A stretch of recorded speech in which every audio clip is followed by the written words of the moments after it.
Welcome back to the Resolution Records. I'm your host, Jess. Let's get after it. Today's color that I am using is Cert Colors Black Swan. It is a black jelly with a holographic magnetic pigment to it. I think I'm gonna try and do for like the J cat eye. We'll see how it goes. Today's base coat, as always, I'm using Dermalect. This time I'm going in with the Luminous. I'm going in with 2 coats. While I am getting this base coat on, let me go ahead and remind you of my New Year's resolutions. Oh my goodness. The goals for 2025 are to get and maintain my front splits, lose a bit of weight, do a low/no buy, and then read 25 books for 2025.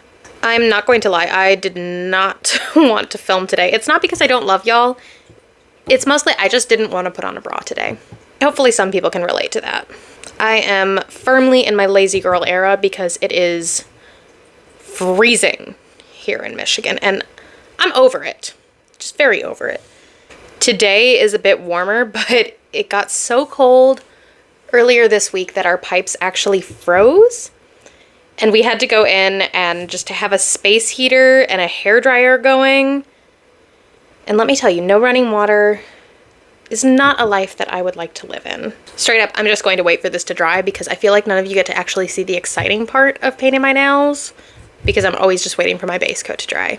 I wish my nails naturally looked like this with my base coat. Like, I get that's the whole point of this brand. And honestly, Dermalect, if you're looking for someone to sponsor, hello, I'm here. But my gosh, does this work. This like completely takes out any of the yellowing that I've been growing out. A great tip that I learned from my friend Lucy, here's her username, or here, so you can go follow her, is that you should actually use 2 coats of base coat to prevent any staining.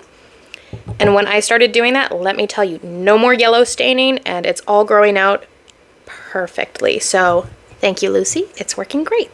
Okay, that is the base coat done, and let's talk a little bit about the front splits. So I took, I want to say 2 days off this week, and then 2 days this week technically were on, but I didn't really do a ton. I maybe did a stretch or 2. So I'm gonna go ahead and overlay, oh my god, and I already smudged my base coat because I talk with my hands too much. But I'm going to go ahead and overlay the current progress that I'm at. I feel like I've regressed a little bit on my right splits. They're definitely feeling a bit stiff. That doesn't really surprise me because it is that time of the month and I always notice that my energy and flexibility kind of go downhill during that week. But fingers crossed, next week I'll be back up and running. My left splits are feeling pretty darn good though, if I do say so myself. I am trying to be less guilty about the nature of my consistency. My therapist told me, oh, well, you know, you should just do 1 stretch and count it. And I'm like, I don't want to count that. It feels like cheating. But there's a reason that I'm the one who does not have a degree in psychiatry and she is.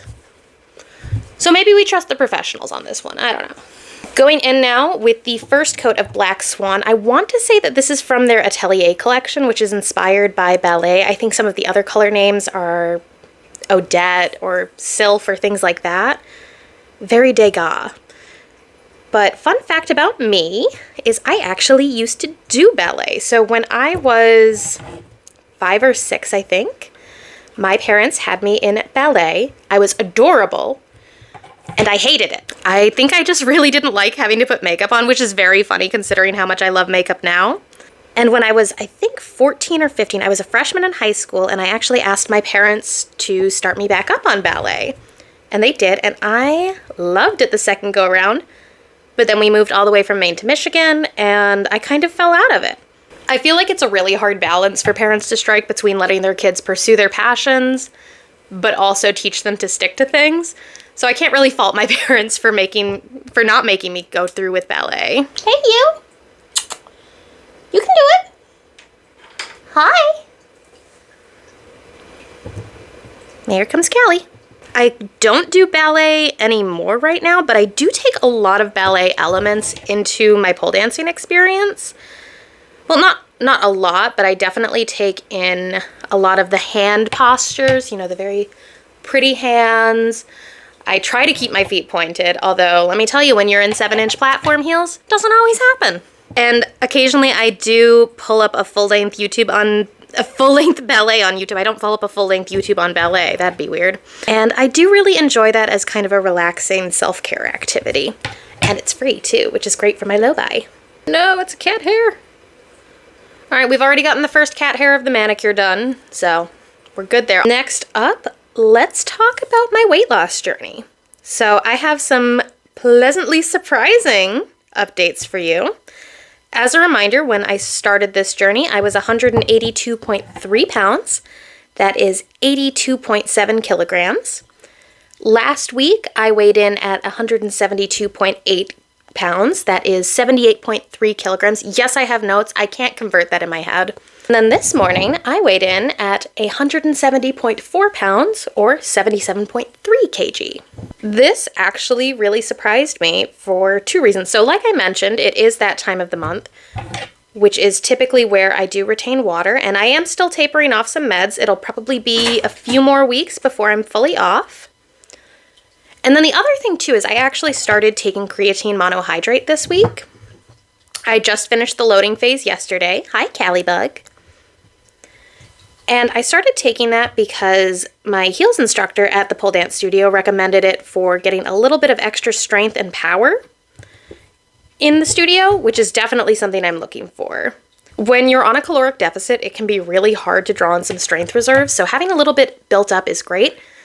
But the thing is, the way that creatine works is it actually pulls water into your muscles, and that's how you're able to push back the fatigue a little bit more, get a little extra strength, and recover a bit faster.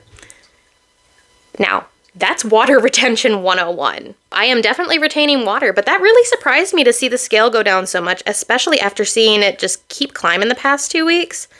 So I am feeling the victory this week.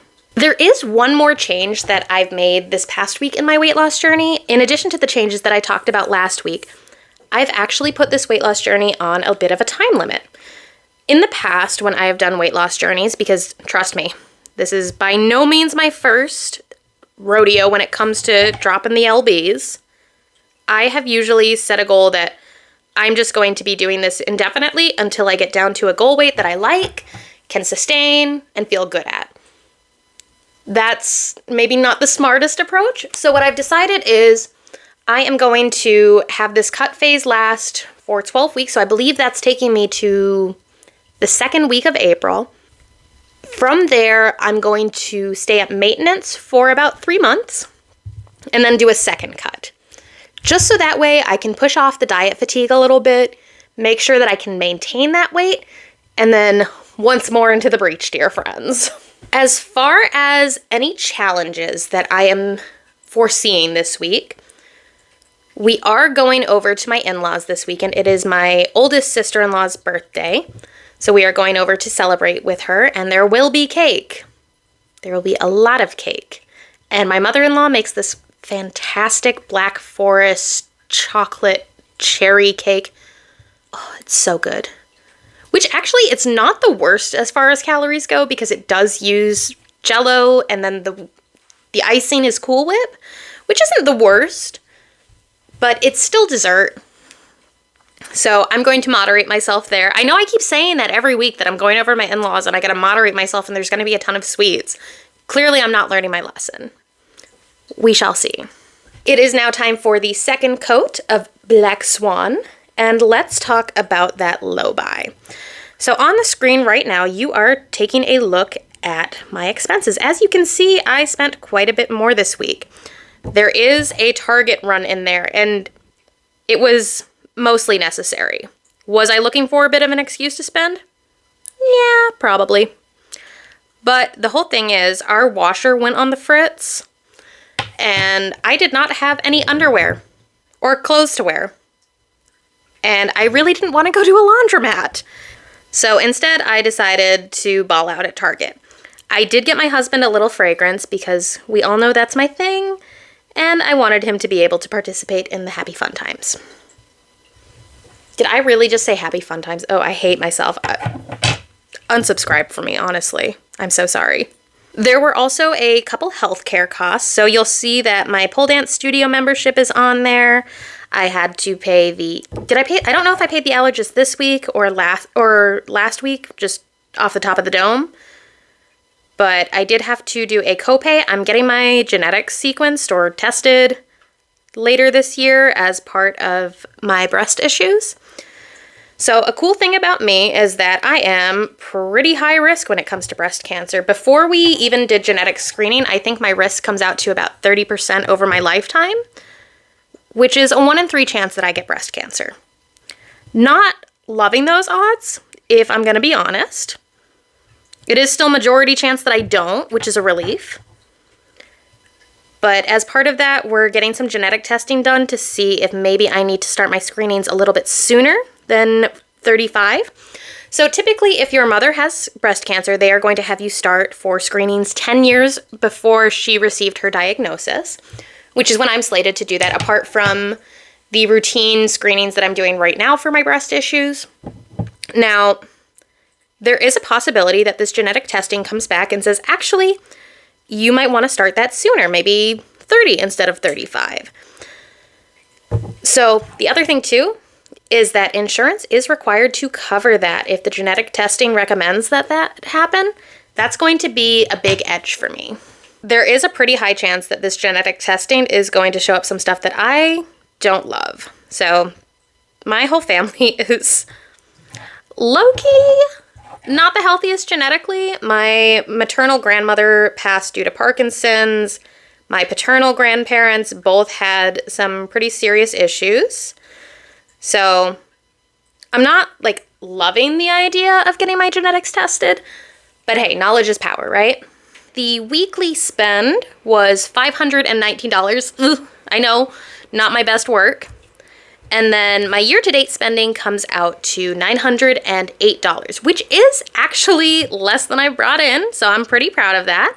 There is a surplus. I did put a little bit aside. It's not counted in my budget tracker, but I did put an extra amount aside to pay off our plumbing debt that I mentioned last week a little bit faster. So one thing that you can do if you have debt is you can do something that's called a payment on principal only, or a POP.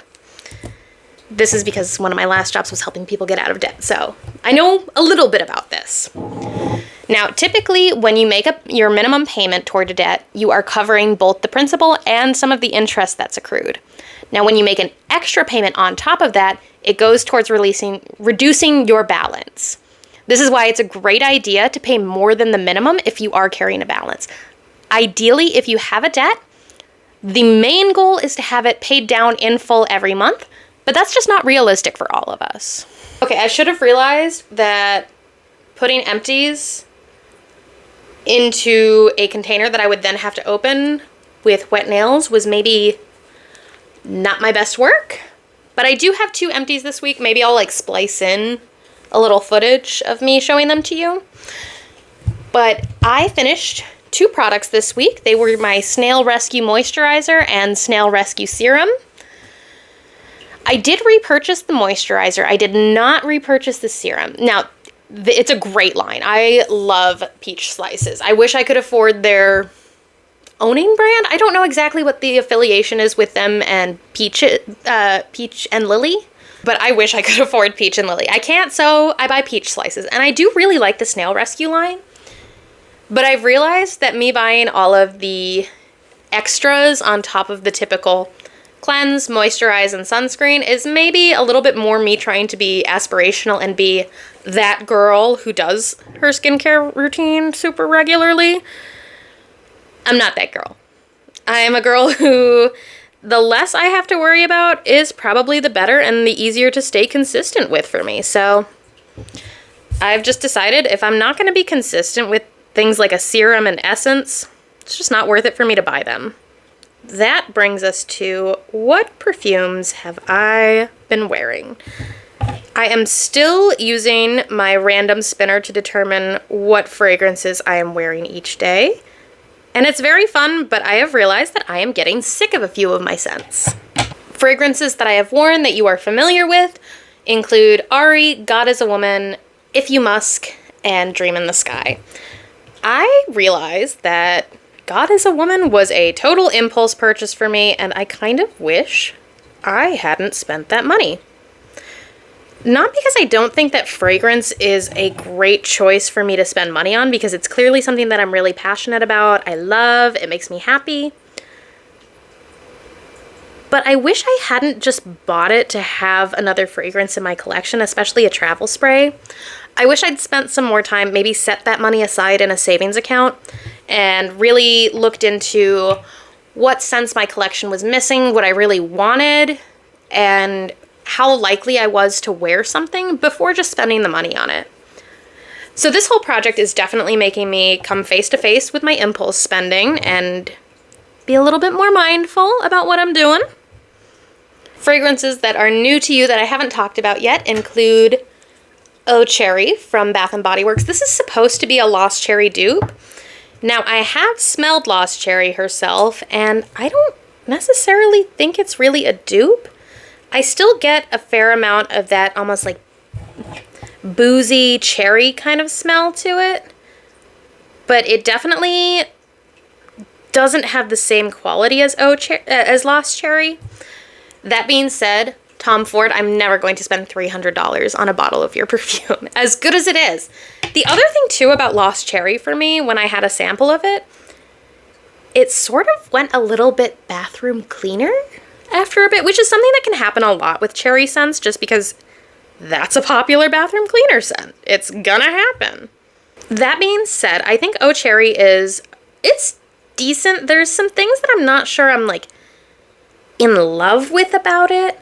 It does have kind of that boozy cherry profile to it, which is primarily what I purchased it for.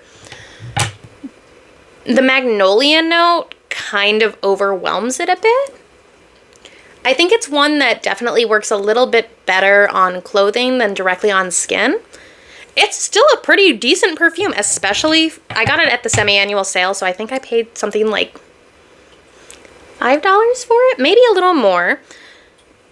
But I didn't pay full price, and quite frankly, I don't think you should pay full price for anything Bath & Body Works because they do have so many sales and you're likely going to be able to find it on sale.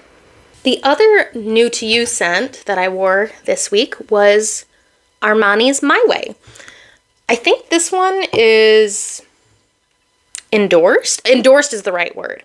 I think it's endorsed by Sydney Sweeney, who I find just stunning. And it is supposed to be kind of like a tuberose smack to the face. I get a much more gummy worm kind of quality from this fragrance. I think it's really cool. I have a little bit of trouble wearing it just because of the connotations. I wore it. I originally bought it, I want to say 2 Decembers ago, and I got deathly ill. Like to the point where my husband was concerned about me. I couldn't keep food down. I lost 3 pounds in 2 days, which, don't get me wrong, I was very happy to lose the weight. I just didn't want to do it like that. So every time that I smell that, I remember missing Christmas for being super sick. Not my favorite all the time. I mean, I love the scent. I just don't love the connotation. The other thing too is it's very much presented to be this floral scent, and don't get me wrong, I absolutely smell the tuberose in it. I'm a big fan of indolic white florals. I'll talk about indoles in a minute. But I get a much fruitier profile from this than floral, if I'm being honest. So what is an indolic fragrance? The typical indolic florals that you're going to think about are going to be jasmine, gardenia, tuberose, really any of those heady white florals. Now, here's the thing about indoles, or indolic scents. They come from a molecule called indoles, and that can be found in a few places. Yes, it can be found in those flowers that we previously just talked about, but the other place it can be found is rotting meat, dead bodies, and feces. So indoles can be a really divisive fragrance note. I would say if you have an indolic fragrance, it's not one for the office because some people might get just that super thick, heady floral note. Other people are going to get dead body. Not great. Last up, let's talk about my reading goal. This week, I started and finished Onyx Storm, and oh my god, Rebecca, When I Catch You, Rebecca. I liked this one so much more than Iron Flame. Iron Flame was a bit of a miss for me. I still really liked it because I like the characters. I think the world building's super fun. But compared to Fourth Wing, it just wasn't my favorite. Now, Onyx Storm. Ooh, I need all of my friends to finish it who are reading it right now. If you're watching this, stop watching this, log off YouTube, go read the book, and then come talk to me. I have things that I need to discuss with you, and I can't give you spoilers. That being said, that is my second of 25 books, so finally broke my slump of not reading some great books for book club. Finally, we can have a good book club meeting where we don't just all complain about the main character. I'm so excited for book 4. When's it coming out? Please tell me it's soon. Okay, so that is all 4 of my resolutions updated for you. Let me know down in the comments what your resolutions are, how they've been going. We're almost at the end of January, y'all. And through the magic of editing, here is what my finished nails look like. I did have to put flash on them because there is no way I am showing this manicure without some flash to it. If you did get this far, go ahead and leave me a cherry emoji so I know that you made it this far. I hope you have a great week. I'll see you next Friday. I love you. Kisses.